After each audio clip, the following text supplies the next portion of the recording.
Oi, pessoal, eu sou a professora Juliana Figueiredo. Tenho os cabelos escuros, curtos, na altura dos ombros. Eu sou morena, tenho um sorriso bem largo, uns olhos bem pretinhos. E eu tô vestindo uma blusa de manga comprida, bege, e eu tô na frente de uma parede branca com uma estante, uma plantinha e alguns livros.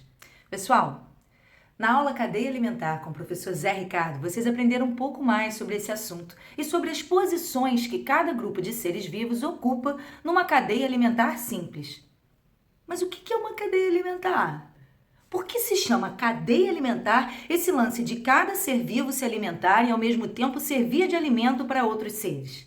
Para responder essas perguntas, hoje no nosso De Olho na Escrita, eu vou escrever aqui uma história para vocês. Certa noite, numa floresta, um vagalume voava. Uma cobra viu o vagalume e decidiu que ia comer o inseto. E a cobra passou a perseguir o vagalume.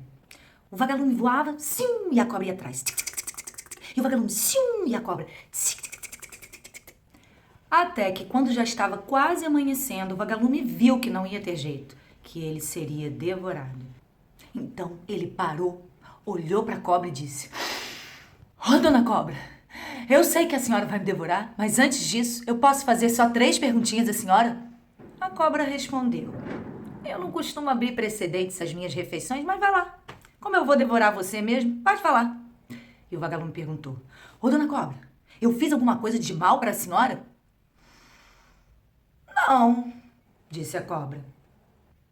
"Ô, dona cobra, eu faço parte da cadeia alimentar da senhora?" "Não", disse a cobra. "Ô, dona cobra, então por que a senhora quer me comer?" "Porque você brilha", disse a cobra. Uma historinha que faz pensar, né, gente? Vamos pensar juntos aqui. O que esses personagens querem dizer quando eles falam sobre cadeia alimentar? A cobra diz que o vagalume não faz parte da cadeia alimentar dela, ou seja, numa cadeia alimentar, as cobras não se alimentam de vagalumes. E as cobras se alimentam de quê? Vamos ver qual que é a posição da cobra numa cadeia alimentar terrestre? Mas antes, como nós estamos numa aula de olho na escrita, eu fui buscar o significado da palavra cadeia no livro, que tem muitas palavras e significados escritos, o dicionário. E lá eu encontrei a seguinte coisa: que cadeia é o mesmo que ligamento formado por anéis metálicos presos uns aos outros. Corrente, ou mesmo prisão, presídio. Uma coisa fechada, entendeu? Quando nós vemos uma imagem como essa, que representa uma cadeia alimentar, nós podemos entender por que esse esquema é chamado de cadeia alimentar. Por se tratar justamente de uma corrente mesmo, de um elo criado entre esses seres vivos, quando cada um se alimenta do outro e, ao mesmo tempo, serve de alimento para um outro ser. Por exemplo, o sapo se alimenta do inseto e, ao mesmo tempo, ele é o alimento da cobra. Então, quando o vagalume pergunta à cobra, lá na história, se ele faz parte da cadeia alimentar da cobra e ela responde que não, isso significa que ela não se alimenta de vagalumes dentro desse esquema, nem serve de alimento ao vagalume. Mas o que a história também, né, deixa de lado é que os animais que de que a cobra se alimenta, né, esses sim poderiam comer um vagalume, como os sapos, né, que se alimentam dos insetos. Agora vamos olhar a posição que eles ocupam nessa cadeia alimentar. Prestem bastante atenção nisso aqui, pessoal. Observem que as plantas, elas ocupam um lugar de produtores, pois produzem o seu próprio alimento, né? Através da fotossíntese. Já os insetos, como o gafanhoto, né? E também o vagalume estaria aí nessa posição, ocupam um lugar de consumidores primários, porque eles se alimentam dos produtores, das plantinhas, e iniciam o ciclo de consumo. O sapo, ele representa os consumidores secundários, pois se alimentam dos primários. E a cobra é o consumidor terciário dessa cadeia, pois ela se alimenta dos secundários. E quem se alimenta da cobra é o gavião, sendo o consumidor quaternário. Mas por que a cobra queria comer o vagalume? Porque a cobra pode ser venenosa e mortal, mas o vagalume brilha, ele tem luz própria e ela não. É algo a se pensar. Agora que tal você escrever uma pequena história, como a da cobra e do vagalume, um pequeno diálogo, pergunta e resposta. Pensando numa cadeia alimentar, você vai escolher 2 animais que ocupem diferentes posições nessa cadeia.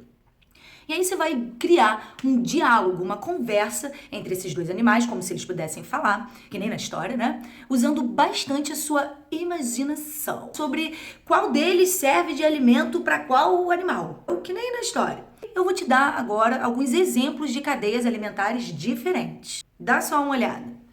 Essa aqui é uma cadeia alimentar aquática do mar. Percebam quem são os produtores, são chamados de fitoplânctons. São eles que fazem a fotossíntese, são alimentos, né? Eles são os produtores e são os alimentos do consumidor primário, que é o zooplâncton, que são esses pequenos seres que vocês estão vendo aí.